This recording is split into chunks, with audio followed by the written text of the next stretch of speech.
యూరియాపై BRS BJP నేతలు రైతుల్లో లేనిపోని అపోహలు సృష్టిస్తున్నారని విమర్శించారు మంత్రులు.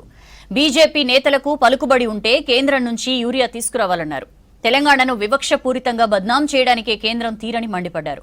అధికారం లేకనే కేటీఆర్ మతి భ్రమించి మాట్లాడుతున్నాడని విమర్శించారు. జీఎస్టీ స్లాబుల సవరణ, రేట్ల మార్పులతో రాష్ట్రాల ఆదాయానికి గండి పడొద్దని కేంద్రానికి రిక్వెస్ట్ చేశారు మినిస్టర్స్.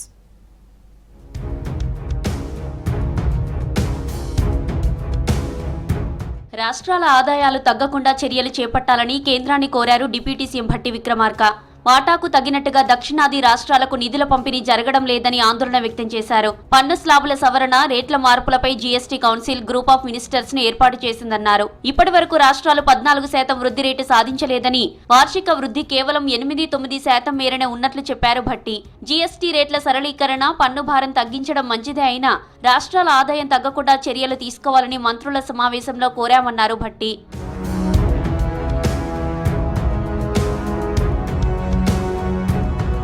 అంతకుముందు ఢిల్లీ పార్లమెంటు సెంట్రల్ హాల్లో కేంద్ర ఆర్థిక మంత్రి నిర్మలా సీతారామన్ ను కలిశారు డిప్యూటీ సీఎం భట్టి విక్రమార్క. రాష్ట్రంలో young India integrated residential schools కు ఆర్థిక సాయం అందించాలని రిక్వెస్ట్ చేశారు.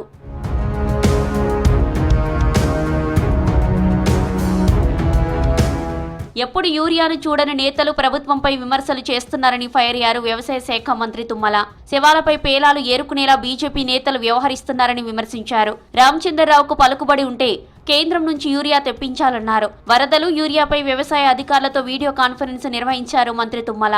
రాష్ట్ర రైతాంగాన్ని, దేశ రైతాంగాన్ని బాధ పెట్టేటటువంటి భారతీయ జనతా పార్టీ ఇంకా రాజకీయ పరంగా ముసుగేసుకొని రాష్ట్రాలని బదనాం చేయాలనో, రాష్ట్ర ప్రభుత్వాలను ఇబ్బంది పెట్టాలనో, రాజకీయంగా లబ్ధి పొందాలనుకోవటం వాళ్ళ యొక్క అవివేకం అవ్వచ్చు, మూర్ఖత్వం కావచ్చు.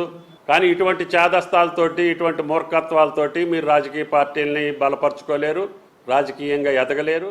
యూరియాపై బీఆర్ఎస్, బీజేపీ రైతుల్లో లేని అపోహలు కలిగిస్తున్నాయని ఫైర్ అయ్యారు మంత్రి పొన్నం. తెలంగాణను వివక్షపూరితంగా బద్నాం చేయడానికి కేంద్రం యత్నిస్తుందని చెప్పారు. యూరియా సప్లై బాధ్యత కేంద్రానిదే అయినా బీజేపీ నేతలు రాష్ట్ర ప్రభుత్వాన్ని టార్గెట్ చేస్తున్నారని విమర్శించారు పొన్నం. ఎరువులు ఎప్పుడు కూడా రాష్ట్ర ప్రభుత్వాలకు సంబంధించిన అంశం కాదు, ఇది పూర్తిగా కేంద్ర ప్రభుత్వందే. చెప్పులు కృత్రిమంగా పెట్టి ప్రజల లోపల ఆందోళన కలిగింపజేసి ఒక కృత్రిమ కొరత ద్వారా ప్రజలను, రైతులను ఇబ్బంది పెడతా ఉన్నారు. ఇది ప్రజాస్వామ్యానికి మంచిది కాదు. ఈ రాక్షసానందం రైతాంగానికి ఇబ్బంది పెడుతుంది, మానుకోండి. బీఆర్ఎస్ వర్కింగ్ ప్రెసిడెంట్ కేటీఆర్ కు మైండ్ పనిచేయడం లేదని ఫైర్ అయ్యారు మంత్రి సీతక్క. కాంగ్రెస్ పార్టీని థర్డ్ గ్రేడ్ అనడం ఆయన అహంకారానికి నిదర్శనమన్నారు. అసలు థర్డ్ గ్రేడ్ అంటే ఏంటో కేటీఆర్ చెప్పాలని డిమాండ్ చేశారు. ఇంట్లో సమస్యలతో ఆయనకు మైండ్ పనిచేయక ఏదేదో మాట్లాడుతున్నారన్నారు మంత్రి సీతక్క. సొంత చెల్లెలే ఆయన మీద లేఖ రాసిందన్నారు. ఉపరాష్ట్రపతి ఎన్నికపై డొంక తిరుగుడు మాటలు ఎందుకని ప్రశ్నించారు మంత్రి సీతక్క. లేదా థర్డ్ గ్రేడ్ ప్రభుత్వం పెట్టిన క్యాండిడేట్ థర్డ్ గ్రేడ్ పర్సన్, అసలు నీ దట్టి మైండ్ అయ్యా, నీ మైండ్ లో అసలు ఫ్రెష్నెస్ లేదు. ఒక దిక్కు కేసులు, ఒక దిక్కు ఇంట్లో ప్రాబ్లం. సొంత చెల్లి ఇవాళ మీ మీద లెటర్ రాసింది, నేను అమెరికాలో ఉండగా నా మీద ఇంత కుట్ర జరుగుతుంది అని. అలాంటివన్నీ డైవర్ట్ చేయడం కోసం ఇలాంటి మైండ్లెస్ మాటలను కేటీఆర్ అంటున్నారు. రేపటి నుండి రాష్ట్ర వ్యాప్తంగా పంచాయతీరాజ్ పడుల పండుగ నిర్వహిస్తున్నామన్నారు మంత్రి అడ్లూరి లక్ష్మణ్.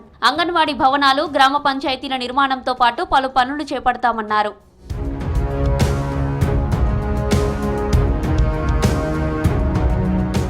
అధికారం లేకపోవడంతో కేటీఆర్ మతి భ్రమించి మాట్లాడుతున్నాడని మండిపడ్డారు మంత్రి కొండా సురేఖ. ముందు కేసీఆర్ ను అసెంబ్లీకి రప్పించి తర్వాత మాట్లాడాలన్నారు. దేవాదాయ శాఖ భూములను రక్షించడం తమదే బాధ్యత అని చెప్పారు. వరంగల్ నగర అభివృద్ధికి పలు శాఖల అధికారులతో రివ్యూ చేశారు మంత్రి కొండా సురేఖ. అధికారంలో ఉండి 10 సంవత్సరాలు ఒకటేసారి ఇంట్లో కూర్చునే వరకు ఆయనకు మతి భ్రమించి మాట్లాడుతుండో అర్థమైతలేదు. ప్రతిపక్షంలో ఉన్నప్పుడు మొదలు మీ నాన్నని తీసుకొచ్చి అసెంబ్లీలో కూర్చోబెట్టి నువ్వు మాట్లాడు. నువ్వే ప్రతిపక్ష నాయకుడిలాగా నువ్వు మాట్లాడడం అనేది అది హాస్యాస్పదంగా ఉంది. ముందు నీ కుటుంబాన్ని చక్కదిద్దుకో. ఎండోమెంట్ ల్యాండ్ అనేది చాలా వాల్యుబుల్ ల్యాండ్. అప్పుడు ఆ పాలనలో చాలామంది ఎకరాల స్థలాలను దేవుళ్ళకి ఇచ్చినప్పుడు వాటిని కాపాడుకోవాల్సిన బాధ్యత మా మీద. సెక్రటేరియట్ లో R&B శాఖ అధికారులతో రివ్యూ చేశారు మంత్రి కోమటిరెడ్డి. హ్యామ్ రోడ్లు, నేషనల్ హైవేల అంశాలపై చర్చించారు. భారీ వర్షాలు, వరదలతో డ్యామేజ్ అయిన రోడ్లపై అధికారులను అడిగి తెలుసుకున్నారు. సమావేశంలో MLA Vedma Bojju Patel, special CS Vikas Raj పాల్గొన్నారు.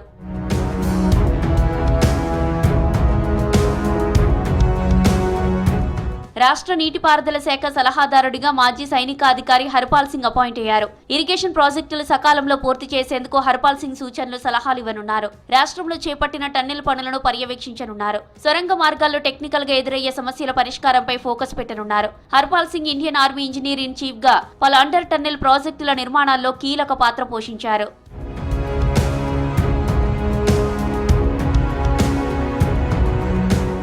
ఇక రాష్ట్రంలో ఫీజు నిబంధనలను సవరిస్తూ సర్కారు ఉత్తర్వులు జారీ చేసింది. ఇంజనీరింగ్, వృత్తి విద్యా కాలేజీల్లో ఫీజుల నిబంధనలను సవరించనుంది. బోధనా ప్రమాణాలు, నిబంధనల ఆధారంగా ఫీజుల పెంపుకు గ్రీన్ సిగ్నల్ ఇచ్చింది. ఆధారిత చెల్లింపులు, నిబంధనల అమలు ఆధారంగా ఫీజుల పెంపుకు ఓకే చెప్పింది సర్కార్.